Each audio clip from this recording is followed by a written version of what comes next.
कारगिल विजय दिवस के मौके पर यहाँ हम लामोचिन व्यू पॉइंट पर मौजूद है और मेरे साथ मौजूद है ताशी नामग्याल जी, जो आई विटनेस है इस पूरे युद्ध के। उससे पहले सबसे बड़ी भूमिका इनकी ये रही है कि इन्होंने वहाँ कुछ संदिग्ध मोमेंट देखा था और उसके बाद इन्होंने सेना को सूचना दी थी। ताशी जी, थोड़ा सा रिकाउंट करिए क्या हालात थे उस समय और आपने क्या देखा और उसके बाद आपने क्या किया। जी जी, 19 मई 2 में दिया था मैंने ये रिपोर्ट। जी सर, 3 पंजाब यूनिट था हमारे बटालियन सेक्टर में। अच्छा। तो मेरा हक गुम हुआ था, हक को ढूंढने गया था मैं। तो हमारा एक नाला है हमारे सीजन में बकरी रखने की जगह, खबरारी बोलते उसका नाम। तो मैं वहाँ तक पहुँचे हक को ढूंढने के लिए। तो हम दाएं से ऊपर पहुँचा तो मेरे पास बिनोकुलर था। अच्छा। तो हमने देखते देखते ऊपर गया तो ऊपर तो पूरा बर्फ पड़ा हुआ था, नीचे हरियाली घास निकला हुआ था। तो हमारा एक बंजू टॉप बोलता है, उसमें थोड़ा मैदान है। तो देखते गया तो कोई बर्फ के पीछे से कोई रोड जैसा रास्ता जैसा नज़र आ गया मेरे को। अच्छा। भाई हक तो ऐसे नहीं गया, बोलते देखते देखते आया तो 6 बंदा नजर आया मेरे को। यानी आपने वहाँ पे 6 व्यक्तियों को देखा, 6 बंदे देखे आपने? 6 बंदे थे। हाँ। तो वो किस मतलब क्या लगा कर था उनको? सेना काले रंग का था, बहुत दूर था। अच्छा। तो वो लोग बर्फ पड़ रहा था, पत्थर ढूंढ रहा था। तो फिर मैं हैरान हो गया, भाई इसमें तो कोई नीचे से कोई पैर का निशाना है नहीं, कैसे क्या आ सकता है, कौन है। मैं थोड़ा 5-10 मिनट वहाँ बैठा, फिर मैं वापस आ गया। मैं वापस आके तो हमारा जो गरखोन में जो हमारे सूर्य नाले जाने का एक ब्रिज है, छोटा सा ब्रिज, वहाँ को हमारा फौजी रहता था, 4-5 जवान रहता था। तो मैंने गार्ड कमांडर को रिपोर्ट दे दिया, सर इस तरह मेरे यहाँ गुम हुआ था, मैं तो उधर यहाँ को ढूंढने गया था, यहाँ तो नहीं मिला।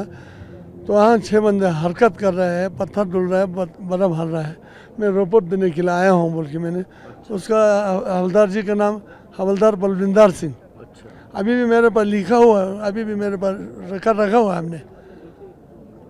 तो फिर उन्होंने बोला तशी अब तो क्या कहाँ से किया था, मैं तो यहाँ ढूंढने गया था सर। यानी सबसे पहले आपने वहाँ हरकत देखी? फर्स्ट मैंने देखा था। 25 साल पहले ये युद्ध शुरू हुआ था और उस युद्ध में सबको पता है कि हमने बहुत अच्छी एक विक्ट्री प्राप्त करी थी। और इस युद्ध में मैंने भी मेरे को मौका मिला था शामिल होने का एयरफोर्स की तरफ से। और जो एयरफोर्स में हमने पहली जो स्ट्राइक यहाँ पे शुरू करी थी 26 मई को, तो उस जो अटैक, जो हेलीकॉप्टर का अटैक था Mi-17 हेलीकॉप्टर का, तो उसमें पार्टिसिपेट करने का एज अ फॉर्मेशन लीडर मेरे को सौभाग्य प्राप्त हुआ था। बट अनफॉर्चुनेटली उस स्ट्राइक में मेरे जो नंबर 3 थे, स्क्वाड्रन लीडर पुंदीर और फ्लाइट 11 बोयलन, सार्जेंट प्रसाद, सार्जेंट साहू, उनको स्टिंजर मिसाइल लगी थी और जिसकी वजह से वो जहाज़ ध्वस्त हो गया था। मगर वो स्ट्राइक बहुत इफ़ेक्टिव थी और उससे काफ़ी हम लोग को दुश्मन को जो है वहाँ से हटाने का पीछे हम धकेल पाए। 26 मई को मेरे साथ 580 जवान बटालियन की तरफ चल पड़ा और वहाँ पहुँचते ही हमारे लद्दाख स्क्वाड का टीम आ गया बोलकर काफ़ी अफसर लोग खुश हो रहा था। 50 जवान जो ना हमसे ले गया, क्योंकि नीचे से आने वाले पठानों को इतना इलाके के बारे में जानकारी नहीं है। लद्दाख स्क्वाड लोकल था, उनको ज़्यादा पता था। जी, लद्दाख स्क्वाड को पूरा इलाके का जानकारी होता है, इनको क्लाइमेट का कोई प्रॉब्लम नहीं होता है। तो इसलिए जो ना हर पलटन के साथ 8-10 जवान जो ना भेजा गया है। तो हमारे साथ रह गया 30 के करीब। तो हमको हुक्म मिला है कि छोरबदला के इलाके में आपने जाना है और वहाँ आगे आगे जाते ही आपको ऑर्डर मिलता रहेगा। जैसे नज़दीक हंड्रंग बोक है जगह पर, वहाँ पहुँचते ही हमको आदेश मिला है कि रॉकी नोप एक छोरबदला के राइट साइड में वहाँ पर आपने जाना है, वहाँ पेट्रोलिंग ओपी करना है ये। लेकिन जैसे जैसे हम आगे बढ़ने लगा, ये 29-30 मई की बात है, तो हमारे ऊपर सीधा फायरिंग आ गया और जिसमें हमारा एक हवलदार समरिद्दीन का शहीद हो गया। जो दलाई लामा जी का आशीर्वाद नहीं मिला था उनको, 12 जवान ऐसे हैं जो दलाई लामा जी का आशीर्वाद और तबीज़ नहीं मिला था, तो वहाँ पर शहीद हो गया। तो हम 2 ग्रुप में हमने बांध दिया, एक साइड में कर्नल सोनम वांगचुक को और दूसरे साइड में मेरे साथ 8 जवान थे। तो दोनों राइट और लेफ्ट दोनों साइड से हमने हमला बोल दिया और वहाँ पर हमने 30 मई को पाकिस्तान के 11 फौजियों को हमने मार गिराया, जिसमें से हम 3 एक ऑफिसर, एक लास्ट नाइक और एक जवान सिपाही का हमने डेड बॉडी रिकवर किया। उसके बाद हथियार, एम्यूनेशन, सारा गोला बारूद हमने कैप्चर किया बिना आर्टिलरी के सपोर्ट के। हॉस्पिटल में जितनी कैजुअलिटी यहाँ से जाती थी, कारगिल से, दराज से जो भी जवान हमारे हॉस्पिटल में पहुँचते थे, वहाँ पे 300 वार्ड हमारा तैयार था। वो जैसे हेलीकॉप्टर हर 5-7 मिनट पर 1 हेलीकॉप्टर लैंड करता था, मैं वहाँ पे खड़ी थी।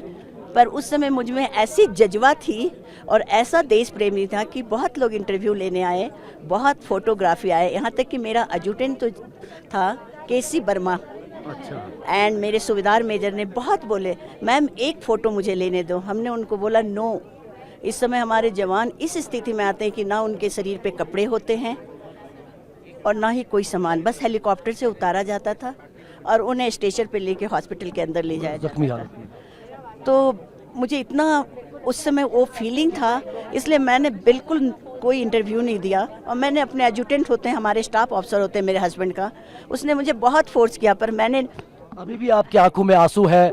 अनीता जी पहली बार मीडिया से बात कर रही हैं, क्योंकि ये जो दृश्य उस समय के थे ये आप अब बताने की कोशिश कर रही हैं। अच्छा मैडम, ये बहुत मुश्किल था आपके लिए कैजुअलिटीज को? बहुत मुश्किल था। मेरी रेजिमेंट ने हर जवानों को, वार्ड में मैं जाती थी, चंडीगढ़ से मैं उनके लिए फ्रूट मंगाती थी, केला, और वो मैंगो सीजन था, मुझे बस इतना याद है, क्योंकि वो बार दौरान क्या घटना घटी, कैसे हुआ, आई डोंट नो, मेरे को कुछ पता नहीं। बस मेरे दिल में इतना आता था, मेरे हस्बैंड दराज, कारगिल, बटालिक में घूम रहे हैं, कम्युनिकेशन दे रहे हैं, और मैं यहाँ पे अपने जवानों के लिए, हमारे बहाई धर्म के 3 समाधि है, मैं बहाई धर्म के समाधि पर बस इतना बोलती थी। मेरे हस्बैंड जितने पलटन को अपने फौज को लेके गए हैं, एक एक जवान हमारा वापस आए, और माँ दुर्गा की कृपा और हमारे बहाई बाबा की कृपा, हमारे तीनों सोल्जर की कृपा, हमारी एक भी कैजुअलिटी नहीं हुई। पूरा 90 डेज कर्नल वर्मा लड़ाई में रहे और मैं 90 डेज लेह में मंदिर में प्रेयर करती रही।